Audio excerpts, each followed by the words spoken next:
ठीक है। तो आज जो टॉपिक हम कवर करने वाले हैं, ठीक है, वो हम करेंगे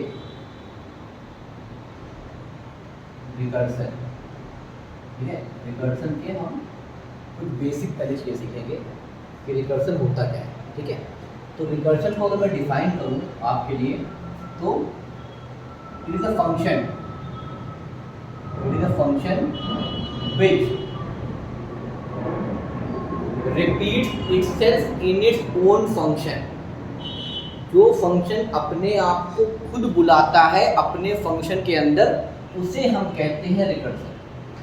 ठीक है, itself calling।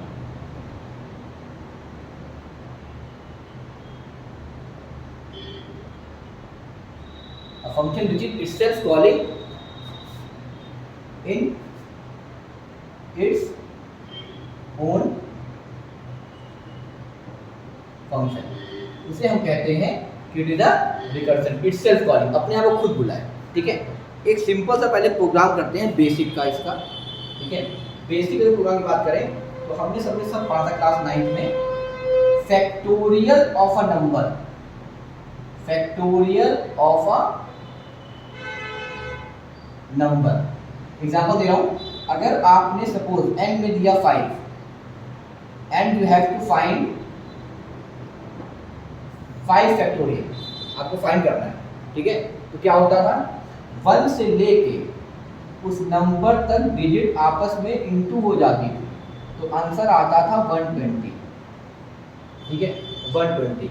अब इसको अगर हम पहले नॉर्मल क्लास 9 लेवल में चलते हैं, वहां करते हैं उस तरीके से, तो हम कुछ इस तरह से करते, हम एक वेरिएबल लेते int n system dot out dot print N, यहाँ पे लिखते एंटर वैल्यू ऑफ n और n is equals to sc dot next int। हमने एक नंबर का इनपुट ले लिया। ठीक है, आपको पता है कि लूप चल रहा है 1 से लेके 5 जो कि हमारा n है, तो हम यहाँ एक लूप लगाते हैं for i is equals to 1, i less than equals to n और i plus plus, i equals to 1, i less than equals to n, i plus plus, और हम यहाँ लिखते हैं f मल्टीप्लाई बाय i और यहाँ लूप कर देते 1 system dot out dot print N F. ठीक है, तो अगर n की वैल्यू 5 है तो लूप चलता 1 से लेके 5 तक, तो पहले 1 f में जाके इंटू होता, फिर 2 होता, फिर 3 होता, फिर 4, फिर 5, तो फाइनल वैल्यू ऑफ f आती 120 और लूप फिनिश होने के बाद f की वैल्यू प्रिंट हो जाती। ये टॉपिक बंद किया और ये क्लास बंद की हमने, और यहाँ वेरिएबल लेते i और f को इनिशियली 1 करते।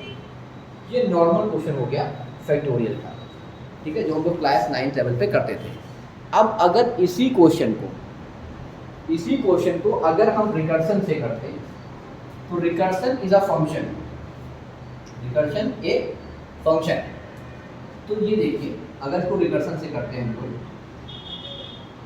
ठीक है, यहाँ लिख रहा हूं मैं बाय रिकर्सन मेथड। अगर रिकर्सन मेथड से करते हैं इसको हम, ठीक है, तो हम यहाँ पे एक फंक्शन लेते हैं int फैक्ट और यहाँ लिखते हैं हम int n।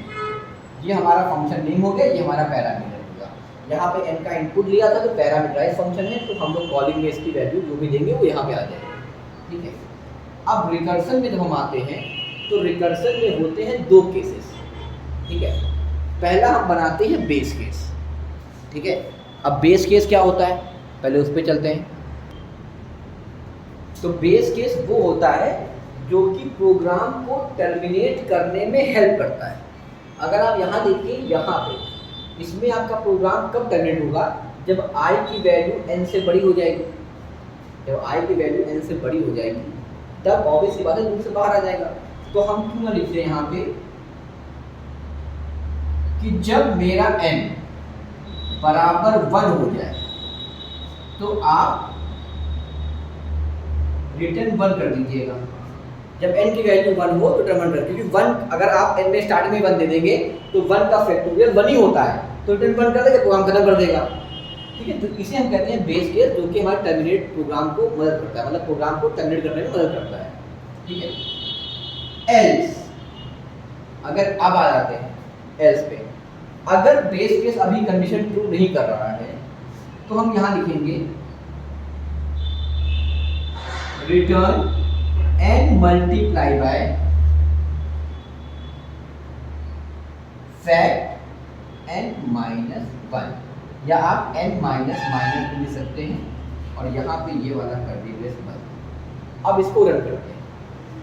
ठीक है, अब इसको रन कर लेते हैं हम लोग। ठीक है, तो हम अज्यूम कर रहे हैं n में जो वैल्यू है हमारी वो हमारी 5 है। ठीक है, अब अज्यूम करिए आप n में वैल्यू हमारी है 5। ठीक है, तो क्या 5 इक्वल्स टू 1? नहीं, नीचे आइए एल्स में, रिटर्न n इंटू, मतलब 5 इंटू लिख दिया गया है। ठीक है, ये वैल्यू को होल्ड कर देगा। और ये देखो फंक्शन नेम फैक्ट है, जब कोई फंक्शन अपने आप को खुद बुलाता है अपने फंक्शन में तो कहते हैं रिकर्सन, मतलब कि इतना एरिया उठेगा यहाँ से और वापस इसमें चला जाएगा। तो फैक्ट भैया उठे यहाँ गए और n माइनस 1, तो n की जो वैल्यू 5 थी, नाउ इट विल बिकम 4 हो गई। 4 इक्वल्स टू 1? नहीं, फिर यहाँ पे रिटर्न n इंटू, मतलब n में ही इंटू कर दीजिए, क्या 4, कि n की वैल्यू 4 हो गई। फिर लगा रिकर्सन, तो फैक्ट ऊपर गया n माइनस 1, तो ये तुम्हारा हो गया 3 अब। ठीक है, तो क्या 3 इक्वल्स टू 1? नहीं, फिर नीचे आइए 3 इंटू, यहाँ पे लिखा मैंने 3 इंटू। ठीक है, फिर फैक्ट ऊपर गया n माइनस 1, अब ये आपका हो जाएगा 2 बराबर 1? नहीं, नीचे आइए रिटर्न n इंटू, मतलब कि 2 इंटू लिख देंगे हम यहाँ पे। उसके बाद रिटर्न n माइनस 1, अब वापस गया तो यहाँ वैल्यू 1 हो जाएगी। 1 इक्वल्स टू 1, रिटर्न 1, तो 5 इंटू 4 इंटू 3 इंटू 2 और रिटर्न 1, इसी के आगे 1 लग जाएगा, तो आंसर आपका 120 हो जाएगा। Return as soon as the recursion will terminate.